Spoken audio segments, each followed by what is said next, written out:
know there's been a lot of controversial takes, I guess, between Justin Fields, Caleb Williams. Set the record straight. What is your complete thought and thesis around keeping Justin Fields versus, let's reset the quarterback clock. Let's take Caleb Williams. All right, first of all, I love Justin Fields. Lost my mind when the Bears drafted him back in 2021. Bought his jersey 2 months later. It's all about him being the guy, defending him, saying it's coming, that he's going to turn that corner. Pretty soon now it's going to come. And it just hasn't come. I really had such high hopes for him. Really love him as a person, as a player, what he brings to the table. But just looking at it objectively and looking at the evidence, I can't just keep saying, oh, it's coming, don't worry. I have to see it, and we just haven't seen it at this point. Now, he's not a total bust. He's not a Zach Wilson or a Mac Jones who's getting benched and then brought back and then benched again. He's not bad. He could probably start on several teams. I just don't think that he's going to be the guy you win because of. And as far as keeping him versus drafting a new quarterback, if we did not have Carolina's first round pick and it was not apparently going to be a top 2 pick, potentially first overall, then I would say keep Fields. If we just had our own pick, or if we had Carolina's and theirs was around, 12 or 13, 14 in the draft order, not high enough to get a quarterback, then I'm all about keeping Fields. Say, all right, we're going to keep him. We'll make it work around him. But the fact is we do have their pick, and it is looking to be number 1 or number 2 at the worst. And with these quarterbacks coming in, Caleb Williams, Drake May, big fan of both of them. I think they're both magnificent prospects. Caleb Williams especially could be the best quarterback coming into the league since Andrew Luck. Not Andrew Luck himself. Luck was on a whole nother level as far as the prospect goes. I don't think Williams is up there. I actually pushed back against that generational label for Williams because I don't think he's generational. But he's very good, very exciting, and we're probably gonna have an opportunity to draft him. So it sucks for Fields, but it's business as far as I'm concerned. Thanks for the memories. Best of luck to you, but we have a chance to improve at the most important position, and I think we can't miss that. Yeah. What do you say for I guess in regards to setting back the quarterback clock, how important is that to a franchise in your opinion? Because it seems like people, they want to see Fields succeed to what you were referring to, but then I don't know. For me, it's how many quarterbacks win the Super Bowl after the whole quarterback contract stuff is kind of post that. I mean, it doesn't happen that often. I know there's been a handful of guys that have they've had to kind of move teams, right, to win. Matthew Stafford, I think comes to mind. But yeah, in your opinion, how important is that, having that quarterback contract, rookie quarterback contract in there? I actually don't think that's terribly important. I think the importance of the rookie contract window is a little bit overstated these days. It felt like some people believe that if you don't win a Super Bowl with a rookie QB contract, then you need to get rid of whoever it is, no matter how good he is, and move on. Or once you pay him, then it's all over. Oh, great, we have a QB good enough to pay $200 million. Too bad our window's closed now. Uh, and I don't think it's quite that important. It is obviously easier to construct a roster when you're only paying your quarterback, whatever it is, $10 million a year, $11 million a year. It allows you to pay more money to other positions. So there is obvious appeal to that. But I think having the right quarterback is more important than having the cheap quarterback. And if it just so happens that you can have the right quarterback who is also the cheap quarterback, even better. Yeah, and then do you see them trading then Justin Fields after selecting Caleb Williams, in your opinion? I think they would. There's been talk of, oh, maybe they keep Fields and then draft Caleb Williams to sit for a year. And I could see that I could see the wisdom in that move if they think Williams is not ready to start right away. But at the same time, that seems to me kind of like a white flag to the rest of the team that this year, you're going to put your bodies on the line for 17 games this year, and we're treating it like a transitory year. We're not too worried about winning. So I'm not sure how feasible that plan is. Plus, I think Fields' trade value is never going to be higher than it is right now because they're going to have to make the decision on that fifth-year option in this upcoming May. And then you're going to have to probably work out a long-term contract with him. We saw Daniel Jones go into year 4, have his best year. He got a 4-year, $160 million contract from the Giants, and now he might not even be the best quarterback on their team. So that's a situation obviously Chicago wants to avoid.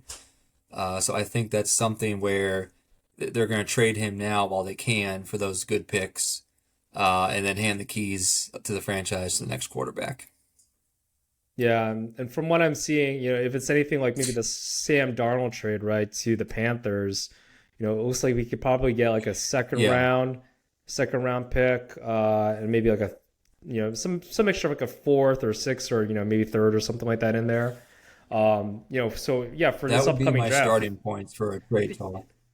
Yeah, exactly. So, for this Bears draft, like, yeah, currently we don't have a second round pick, right? Well, here we can get that second round pick and maybe, a third or fourth rounder or something like that in there, right? And that's actually something I talk about. BearsTalk is going to have a piece coming out soon with some bold predictions from the staff writers. And, sneak peek, my bold prediction is that Fields gets traded well before the draft because you brought it up. We don't have a second round pick. And that's really unfortunate because there's some guys coming up in this draft who are going to be going in that second round. We still need a good center, and there's going to be a couple guys: Cedric Van Pran from Georgia, Zach Frazier from West Virginia. Very good center prospects. They might go in the mid-second round and be gone by the time we come back around on the clock. So if we can trade Fields for a second and maybe some change on top of that, then I think that's something that needs to happen before the draft so we can use those picks right away. Yeah. So I guess, yeah, with that draft then, and the personnel that we have, so say we draft Caleb Williams, what do you think we ought to do then with that? And then trade Justin Fields. What do you think we ought to get, or who do you think we ought to get then with that second first rounder there?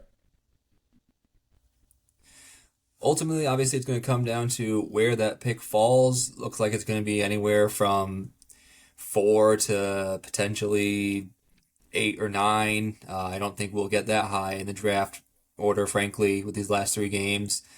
But if it's in that range, Malik Neighbors is a prospect I have my eye on, probably more than anyone else in that range. Wide receiver from LSU. He's just been having a fantastic season this past year. He was getting close to that magical 2020 year for Devonta Smith before he entered the draft. I believe he put up just over 1,500 yards and 14 touchdowns this year for LSU. Helped his quarterback, Jane Daniels, win the Heisman. So Marvin Harrison Jr. is obviously the gold standard for the receivers in this draft. He's generational. He's going to be a Hall of Famer. I'll say it right now. He's going to end his career in the Hall of Fame. That's the kind of receiver he is. I'll say that right now. He's never taken an NFL snap. But Malik Neighbors is just one tier below him. So if you get the new quarterback, you get Malik Neighbors to pair with DJ Moore, and suddenly you're looking at a really high-powered, modern NFL offense right there. Yeah, no, and that's exactly what I was thinking there. Yeah, and then if we are able to get like a Cedric Van Pran or something like that in the second round, or Zach Frazier, then I think that's like, maybe we just add a couple of free agency pieces here and there for depth, or maybe we do want to upgrade on the left tackle position a little bit. I know that that's been in talks, but yeah, I feel like that leaves so much there, and then we get to re-sign Jalen Johnson as well, and then there's also several Yes. free agents there on the edge, or maybe three tech too. Maybe we get a shot at Christian Jones. I don't know, or Chris Jones, I should say. But yeah, like Brian Burns or something like that, pairing up with Montez Sweat. Like, this team could be pretty loaded. I think, right? If we don't move on from that Justin, or if we do move on from that Justin Fields contract and draft. Caleb Williams from the sounds of it. Yeah, I hear a lot of people talking about how we need to set the infrastructure for this team. We need to build it up and have an actual winning roster to have any chance for a young quarterback. I don't think it's that far away.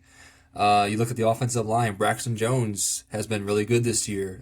Myles Garrett kind of whipped him around a bit this weekend, but he does that to everybody. He does that to Trent Williams. It's just what he does. Darnell Wright, he's looking like he's a future perennial All-Pro. Tevin Jenkins, he if he wasn't injured this year, I think he would be the All-Pro for left guard for his position.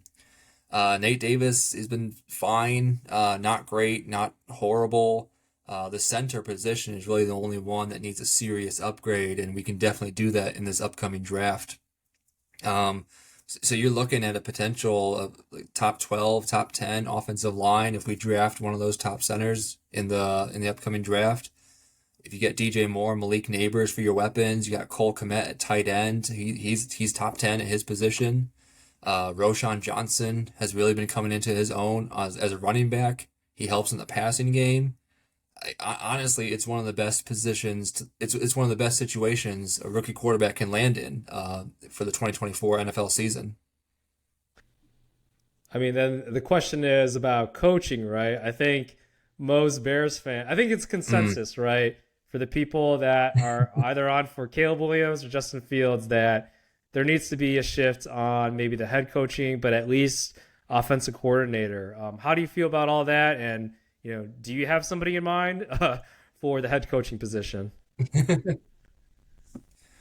So if the plan is to keep Fields, unfortunately, I would say to also keep the coaches, Eberflus and Getsy.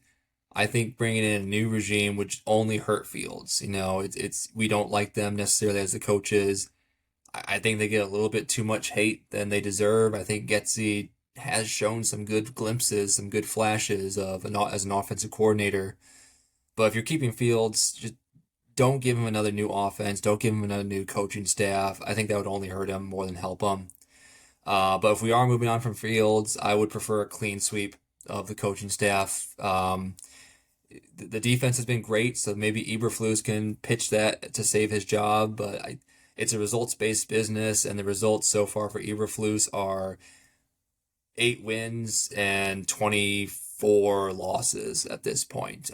Worst in Chicago's 104-year history as a franchise. So I don't think you can, if you're going to reset the quarterback, you can't give them another chance at a new young quarterback. Start over. As for my preferred choice for a coach, I kind of like Shane Waldron, the offensive coordinator for the Seattle Seahawks. He's been there, I believe this is his third year. He was there for Russell Wilson's last year in Seattle, and then he was there for Geno Smith's, he didn't write back year last season. And then this year, it's not quite the same, but the Seattle offense is still a dangerous unit. Even with Drew Lock under center, they just beat the Philadelphia Eagles with Drew Lock taking snaps, and I think Shane Waldron has a lot to do with that. So if we're gonna go for a new coach, I would prefer an offensive mind.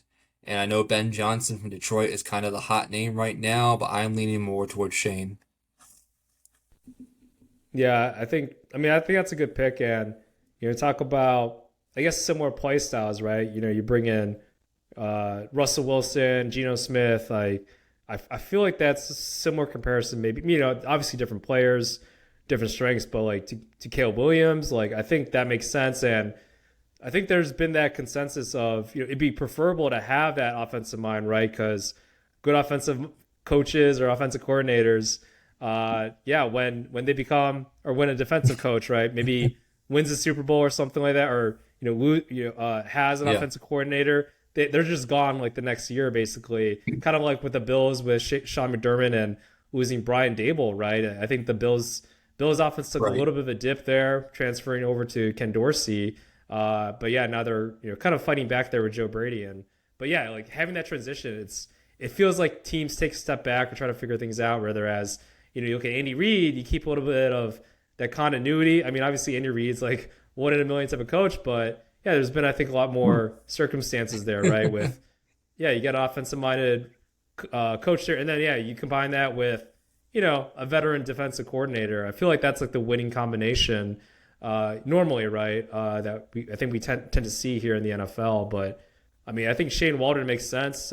Again, able to take the strengths that Geno Smith might have had there, who, a lot of people threw him out, right? Like, it's called him a bust, but yeah, he's still able to deliver with all that wide receiver talent and, decent offensive line and run game there. So, yeah, I think that makes sense. I guess one question I had, though, is how would you grade like Ryan Poles as a GM? I think it can be said about, the Chase Claypool thing, but I think from my understanding, he's been the one that was the decision maker on hiring Eberflus and Getsy. It's like, great, you make these awesome, personnel moves and draft moves and stuff like that, which is great. But then, hiring a head coach to develop Justin Fields and an offensive coordinator, I feel like if he's changing that year two, it's like, how much of the blame is on Ryan Poles versus strictly just on the bad coaching? Because like he picked the coaches, right? So I don't know. What are your thoughts on that? uh, I'm still not convinced that he was given total free reign to find his coach. I'm not saying that they told him that he had to hire Eberflus, but the McCaskies spent a lot of money bringing in Bill Polian to help them interview coaches. Um, obviously it's just you can't confirm it one way or the other, but I would believe that they gave Ryan Poles a short list and said take your pick of these guys. I don't think he was permitted to expand the coaching search to look at his own guys. I feel like it was a situation where they said here's a list, pick from this one. Um, so I don't know how much he is to blame for picking the coach. And obviously that is a black mark on his record. Chase Claypool, good process, bad results. I liked that trade at the time because the Bears had no real receiver not options at receivers. The free agency pool coming up then was pretty poor, and the draft was a little bit thin at receiver too. So I liked the process of saying, okay, we're gonna get ahead of this problem and get a receiver right now who had all the traits to be a great receiver. I mean, he's big, he's tall, he's fast, but it didn't work out. So bad result. I'm not going to necessarily hold it against him because I did like that move at the time. I thought the process was sound.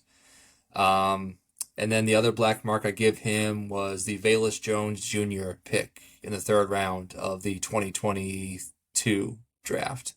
Hated it at the time, hate it now. I think it was a bad pick. And that's a pretty decent pick too in the early 70s to be thrown away. So those are the three black marks you got to give him. But how about that Montez Sweat trade? I mean, I don't know if it's quite to the level of the Khalil Mack trade in 2018, but it is close. It's been Sweat has completely changed the outlook of this defense. They're getting to the quarterback. It's finally, Chicago Bears football again. Tough, gritty defense you can't score on. That's good to see. Um, so taken all together, I still give him high marks. I like Ryan Poles. I see the vision he's building. Not every move is going to work. Not every hire is going to be good. There's going to be mistakes. There's going to be bad picks here and there. But I see the vision. I like the process. I like what he's doing.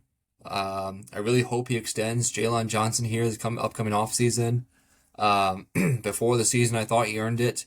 And after this season, now with 4 interceptions, multiple passes defended, the fewest yards allowed in coverage, even better than Ahmad Gardner and Patrick Surtain, you have to pay him. And I certainly hope he's not going to clench those purse strings for a player like that. If he doesn't extend Jalen Johnson, I'll have to knock this grade way down for him, but I think he will. And overall, I got to give Poles a solid B. Yeah, I think a B is fair to your point. Um, I think he's managed. He's been very disciplined. I think has been the biggest thing from what I've noticed with regards to like that Panthers trade first overall. Like that was ridiculous. But he saw it. He was like, okay, I don't think I can get anything better than this. So wide receiver one, first round picks, and then Yes. being able to build off that. I think that was pretty excellent. Where were you on the whole Jalen Carter versus Darnell Wright? Where you're like, did you want to get him, or you're like, I don't think he fits kind of what we're doing right here? I loved the talent of Jalen Carter. Loved the potential for him on his defensive line. Was scared out of my mind with the red flags. With some red flags, you still see even as from like a more mental standpoint. Kind of similar to George Pickens, where a lot of Bears fans really wanted this guy, but there's just some red flags on the mental side of the game. Can he handle losing? Can he handle some bad matchups in a losing culture? Um, and Jalen Carter went to a great place. Several of his teammates from college are there to help him and mentor him along the way. He's on a winning roster with Super Bowl aspirations. So it's a great place for him to sit and grow and reach his ceiling. I don't think he is that player in Chicago. I don't think he'd be nearly as disruptive on this team, and I think all this losing would kind of get to his head a little bit. Darnell Wright, great pick, loved it at the time. And I think it's proven it now to have been worthy of that pick. A lot of people kind of poo-pooed that pick, saying, "Oh, he's a round two guy. He's a late day two guy. I don't like this guy very much." But I think he's proven to potentially be the best offensive tackle of this draft, even better than Paris Johnson Jr. So I think that was a great pick by Poles. Yeah, no, I thought so too. I mean, I think a lot of people they go off of whatever draft simulations they have, and they kind of read that as Yes. that's it. Yeah, that's it. It's like, yeah, I picked Darnold right in the third, fifth round or something like that, but obviously, he had a good combine, good workouts, good, I think, pro day and stuff like that. And it's like, I don't, I wanted to get him, obviously, and my third round simulation, but he was definitely running up there. But yeah, like, how can you argue with the results there? I think he's top, like one of the top tackles in run blocking. Can certainly improve a little bit on the offensive pass blocking, but Sure. this is year one, right? And it's like he's held his own. So I definitely agree on that. Um, yeah. So I guess dream maybe your dream off season sounds like what Caleb Williams, maybe Neighbors, getting Shane Waldron as offensive coordinator and such.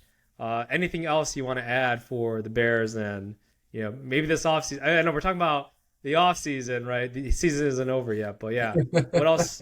What else are you imagining? Whether it's free agency, draft, or otherwise? So yeah, that you basically kind of summed it up. People on Twitter or X, whatever you call it, they know what I'm about. I'm a Caleb Williams guy. I like him. I like what he brings to the table, to the football field. I like Drake May too a lot. Him also. If we end up with a second pick instead of the first, and we get Drake May, I'm not going to be upset about that. I think he's also got great potential. Either one of those two would be a dream QB situation next year. Malik Neighbors or Brock Bowers. A lot of people don't want a tight end that high because we just extended Cole Kmet. There are different kinds of tight ends. Cole Kmet, he's your traditional inline Y tight end. He's your blocker. He's closer to the line. He's a red zone machine. Whereas Brock Bowers is more of a U or a move tight end, basically a supersized receiver. So you can send him out on those routes. You can send him out there getting separation, making circus catches. It's not like he's going to be eating into Komet's snap count or vice versa. They complement each other really well. You go out there with 12 personnel, two tight ends in the field, Cole Kmet and Brock Bowers. Their skill sets are going to complement each other really well. So Brock Bowers would be another person in that draft I think would bring a lot to this team. As far as coaching, like you said, Shane Waldron is probably my top pick right now for the Bears. Everyone loves talking about Jim Harbaugh coming out of Michigan to coach for the Bears. I like it. I like Harbaugh. He's a proven winner at college and in the NFL. I just don't think he's leaving Michigan. I feel like every year people talk about Harbaugh's looking for the NFL job, for real this time, and I don't think it's going to happen. I think he's going to stay at Michigan. But Ben Johnson is another coaching candidate I would like. Beyond those three, uh, I don't know. It's hard to pick favorite coaching candidates. I feel like it's because there's so much that goes into coaching in the NFL that we as fans just can't really understand. So I'm not gonna pretend to know. Like I'm not gonna have a big board of coaching candidates. What are your thoughts on Eric Bieniemy then? Uh, I don't know. Sam Howell's been kind of talked about as a hot QB at some points of the season, but he's throwing the ball like five, seven, eight more times per game than the next closest quarterback. I mean, he's got some great looking stats, but he's throwing the ball like 50 times a game. And the Commanders, they aren't good. I know they don't have a lot of talent there, but they're just not that good. Um, Kind of like what I just said, I'm not like a coaching guru. I'm not a football expert, so I can't say, oh no, definitely not Bieniemy. I just wouldn't be terribly excited with Bieniemy. I'd be giving it a shot, but I'd wait and see.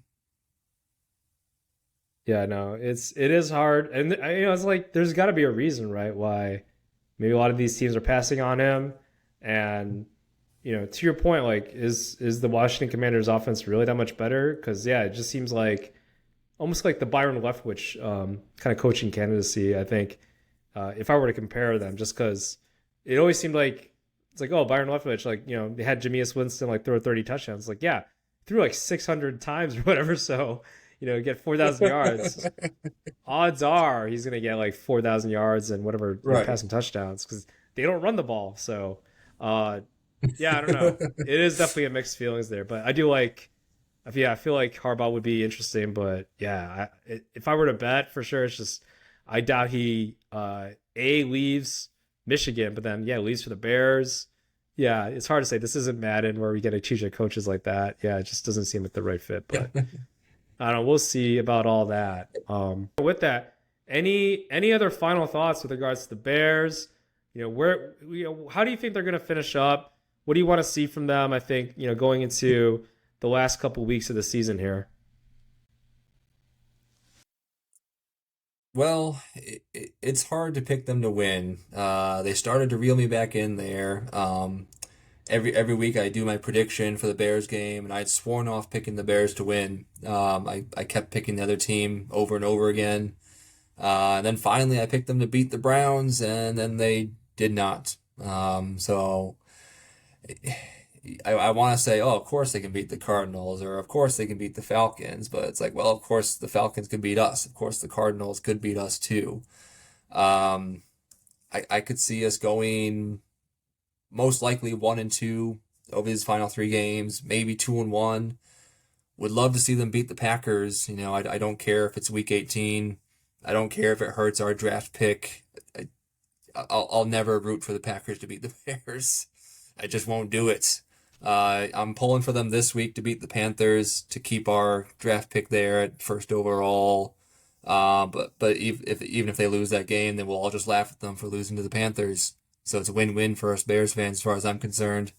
But yeah, just beat the Packers at the end of the year. I don't care if it's meaningless ultimately. Just beat them.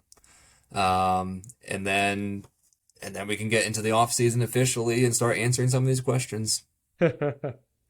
Yeah, for sure. Yeah, I mean, I think that'll be, there'll probably be that domino effect, right? If we see Eberflus and Getsy like get fired, right, like after the season finishes, then automatically I'm gonna be thinking it's gonna be Caleb Williams that I think Ryan Poles is probably gonna pick then, because it's like for me, yeah, you got to reset it if you're gonna fire your head coach like that. Three head coaches for a rookie quarterback like that, like that's or a rookie contract quarterback. That's way too much. And I feel like, yeah, you can get it if he can get his guy in there, then I think there's a lot of hope there for Bears fans. So Now, I will say that if they get a new coach and that new coach says he wants to keep Fields, he's going to turn it around with Fields and make him into the superstar he should be, then keep Fields. If you're mm, bringing in a new coach, give him what he yeah, wants. Don't make him take Fields. Don't make him draft a new QB. So if we're getting a new coach and that new coach says he can fix Fields, he wants Fields, all right, keep him. Don't draft Williams, don't draft May, keep Fields. I just don't see that happening, frankly. I don't. Obviously, the talent there is tantalizing, but I don't see any coach signing on to be Fields' third head coach going into his fourth year. Yeah. Yeah, improbable, right? But it is fun to think about, right? If they keep Justin Fields, they have some offensive guru who maybe, yeah, is like, hey, Justin Fields, maybe you gotta like work on your pre-snap, recognition of the offensive scheming and know where to go with the ball, like be able to read a defense, like teaching him how to do that a little bit more. And then yeah, Right. draft Marvin Harrison Jr. first overall. Maybe they trade back or something like that in the first couple picks. And then yeah, I don't know. Yeah, maybe they get an edge rusher with the second first rounder. I kind of just spitballing there, but I don't know. I feel like that could be interesting. But to your point, like I don't think that's going to happen, and it kind of leaves you with an icky feeling of like, all right, are we gonna try again on this? Like how many times are we Yeah. gonna recycle all that? I mean that would have been the best case scenario, having two first round picks and not needing a quarterback. I mean, Yeah. that's a dream scenario for a GM and for coaches. If you've got a quarterback who's clear cut top 10 and you've got two picks in the first round, that's phenomenal. That was always the best case scenario. That's what I wanted to happen. Even up to just a few weeks ago when Justin Fields came back from the injury, like, all right, here you go, prove us wrong these last 6, 7 games. Uh, you know, make your case. But at this point, I think the case is made. So it is Yeah. what it is. It sucks, but Yeah. Was there a coaching candidate apart from Eberflus that you wanted the Bears to get? Like how do you think that would have turned out? I liked Brian Dable a lot, actually. But he was always going to the Giants. It never felt like a situation where he would even consider the Bears. I believe he grew up a Giants fan. And once I heard that, I thought, well, he's going to go coach the Giants then because they want him. That's his childhood team. He's going to do that. So I wanted Dable, but I knew it was never a serious consideration. I don't think I had any one singled out that I preferred last time. Um, like I've said already just a few minutes ago, I'm not an expert. I don't have a power ranking of head coaching candidates. I don't know enough about coaching to do that. Um, I heard about Eberflus a little bit. I liked the Colts are actually my AFC team. So I do watch the Colts a bit more than any other team except for the Bears, obviously. So I was familiar with him. I knew his defenses were always really good. So I thought, okay, he's sounds like he could make it work here. But no, I didn't really have any top candidate last time. I mean, would it be something if they had Shane Steichen, with the team right now? Like, do you think the team would be a little bit better, maybe? I think so for sure. Shane Steichen, he's my favorite to be coach of the year, frankly. What he's doing over there in Indianapolis, with the rookie quarterback, and then now with Gardner Minshew. I mean, a lot of people pick the Colts to still be, a 3-win, 4-win, 5-win team, and they're 8-6, tied for the division lead, looking really good. They've had some quality wins, even over the Ravens.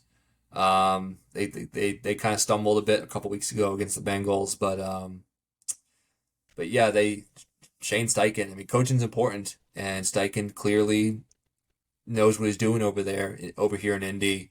And I think if he was in Chicago, maybe things turn out differently. And that's kind of the unfortunate part about the whole Justin Fields situation is I agree that if he'd been drafted to the Niners or if the Bears had better coaches, he would probably be a lot better. If he was in San Francisco, he would probably have been an MVP at this point. But he wasn't. He isn't. So we can't do anything about that. Yeah. I mean, I would have loved to see like Mike. Yeah, I don't know, Mike McDonald, right? See what would have happened if the Bears got him or something. I think that's like, now that I know more about him, maybe that would have been something. Yeah. But yeah, I actually have to take the loss on Mike McDaniel. I did not want him. He just seemed like a real kind of a weirdo. And coming from San Francisco, I figured he was just riding Shanahan's coattails. So I have to take the loss on that one. I thought he was just a joker, unserious, but man, he looks really good. Yeah, I know. Yeah, I think I mean, that's my whole thing. Is like, I would love to. I don't know how many more Kyle Shanahan disciples there can be, but it always seems like anybody that's kind of come from that tree, like Bobby Slowick too. He came from the offensive coordinator of the Texans, right? Like they've been Yep. playing really, yeah, they've been playing really well. Being able to develop CJ Stroud some too. Like there's something in the waters there that's making them do well. It seems like so.